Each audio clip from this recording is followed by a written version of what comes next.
यही मथुरा के ब्राह्मण यज्ञ कर रहे हैं, बड़े याज्ञिक विद्वान, गायत्री अनुष्ठान करने वाले, बड़े धर्मात्मा, शास्त्रीय पद्धति से चलने वाले। तो क्या भगवान से मिल जाएंगे क्या?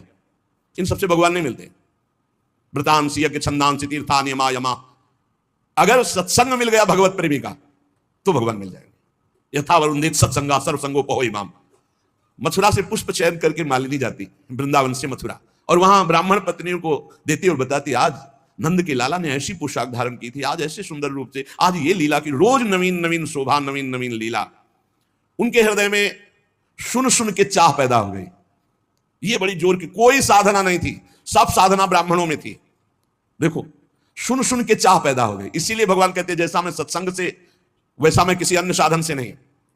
सत्संग से मैं बहुत जल्दी पकड़ में आ जाता हूं, क्योंकि चाह पैदा हो जाती है, सुनने मात्र से चाह। अब उनके हृदय में एक पीड़ा पैदा हुई, मैं कब देखूं, मैं कब नंदनंदन को देखूं। ये ब्राह्मण लोग ऐसे नियमनिष्ठ है कि इनको यज्ञ से फुर्सत नहीं है, और अगर हम कहें भी तो शायद इनका भाव ना बने, हम उत्तम कुल के ब्रह्म ऋषि, हम भाई वहां कैसे जाएं, वो कैसे दर्शन, क्योंकि वो जानती थी स्वभाव।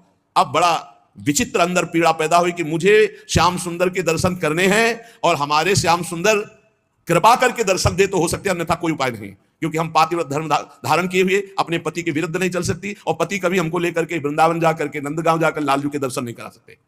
अब अंदर से व्याकुलता हुई रोज सुनने के कारण, हे नाथ आप ही कोई विधान बनाओ और दर्शन दो।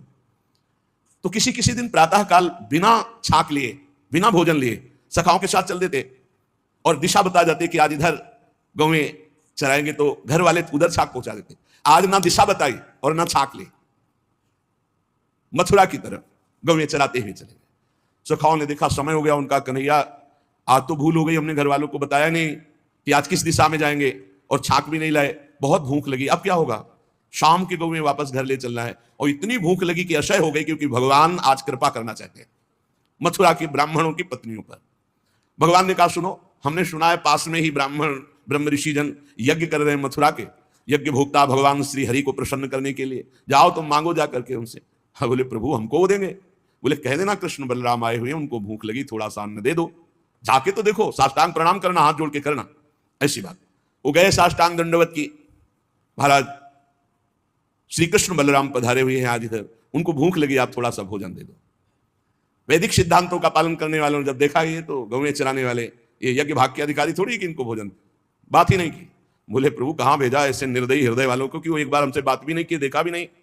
बोले देखो, निराश नहीं होना चाहिए, प्रयत्नशील बने रहना चाहिए, तभी सफलता प्राप्त होती है। जाओ उनकी पत्नियों से कहो। बोले प्रभु जब पति नहीं दिए तो पत्नियां? बोले उनसे हमारा परिचय है, उनसे हमारा परिचय है, वो अनन्य भाव से मेरा चिंतन करते हैं, जाओ तुम। वो यज्ञशाला से पीछे से जाकर जहां उनकी पत्नियां साष्टांग दंडवत किया, और कहा भगवान श्री कृष्ण बलराम पधारे हैं, और उनको भूख लगी। अरे अब तो अंदर की दबी हुई आग, कैसे श्री कृष्ण दर्शन मिले, अब तो प्रबल चाह, किसी की कोई परवाह नहीं। सहस्त्रों ब्राह्मण पत्नियां सुंदर सुंदर भोग थाल में सजाकर चल पड़ी, जिनको रोका उनके प्राण निकल गए और दिव्य देह से वहां पहुंच गए। भगवान ने स्वागतम वो महाभागा आस्यताम करवाम किम यन्नो दिदृक्षया प्राप्ता उपपन्नो मिदम हिवा। भगवान ने कहा स्वागत है तुम्हारा, भगवान स्वागत कर रहे। स्वागतम वो महाभागा, ये दोनों के लिए प्रयोग किया है, ब्राह्मण पत्नियों के लिए भी और गोपियों के लिए भी। महाभागवती देवियों तुम्हारा स्वागत है, आओ आओ, तुम लोग हमारे दर्शन की इच्छा से आए हो, तुम्हारे जैसे प्रेम पूर्ण हृदय वालों के योग्य ही है।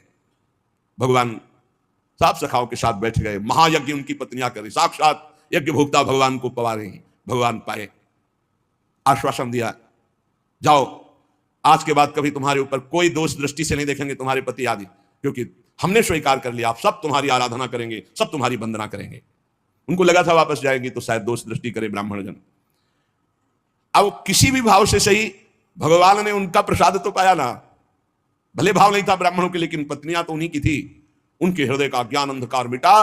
धिक जन्म नस्त्रिविध विद्याम धिक व्रतम धिक बहुज्ञताम धिक कुलम धिक क्रियादाक्षम विमुखाये त्वधोक्षजे। धिक्कार है हमारी विद्या को, हमारे व्रत को, हमारी बहुज्ञता को, हमारे कुल को, हमारी इस यज्ञ क्रिया को, जो मैंने स्वयं अधोक्षत भगवान से विमुक्ता की। ब्राह्मणों को अब ऐसा ज्ञान हो रहा है, क्योंकि अब भगवत प्राप्त पत्नियों का दर्शन कर रहे हैं। कैसे दर्शन हुआ ब्राह्मण पत्नियों को? चाह मात्र से, कोई अन्य साधन नहीं, सुन सुन के चाह प्रकट हो गई।